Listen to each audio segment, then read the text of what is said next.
We all know you can't invest in something you don't understand. So before you jump on something or try to invest in something, you need to understand the nitty-gritties or the details of that particular thing. All right. That's why it's very important to, deepen your knowledge about cryptocurrency before you even throw your first money. All right. So let's start. What is cryptocurrency? What is Bitcoin? And what makes it so special? Okay.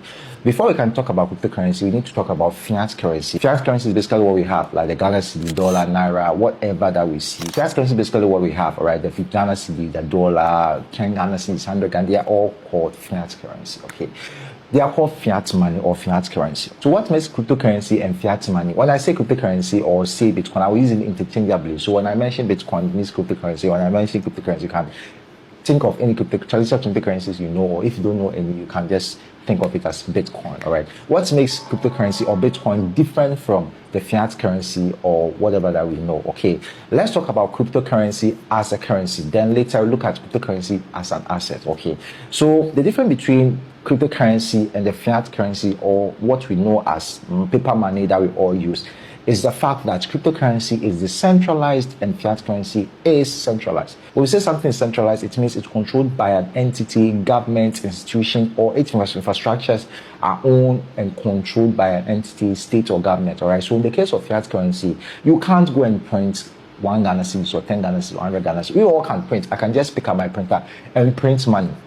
But is it legal? No, it's not legal. All right. If I print money, I'll be arrested. All right.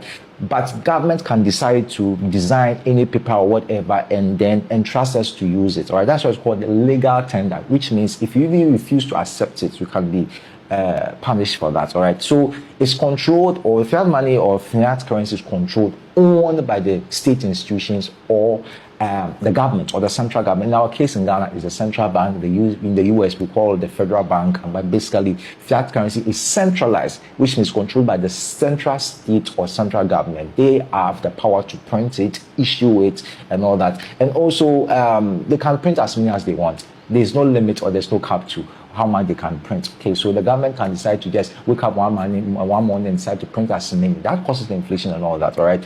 But with cryptocurrency, it is decentralized. When you say something is decentralized, it means it's not owned and it's not controlled by a government, a state, or an entity. Okay, so if Bitcoin or cryptocurrency is not controlled, then how are they minted, or how did they come to be? We'll look at that. All right. But I want you to know today that the main difference between cryptocurrency or Bitcoin and fiat money or fiat currency is the fact that fiat money is centralized, which means controlled by the government and is owned by the government. But cryptocurrency or Bitcoin is decentralized, which means it's not. That's the opposite of centralized. All right, it's not controlled, it's not owned by the government. All right, and you can't just wake up and say you want to go and print Bitcoin or whatever. All right, we'll look at later. We'll look at the infrastructure that powers Bitcoin. We look at mining. We look at blockchain. Then you will understand how cryptocurrency or Bitcoin is minted. So for those asking if fiat money is owned by the government and they only can print it, who owns cryptocurrency and who can print it? Okay, we'll look at that.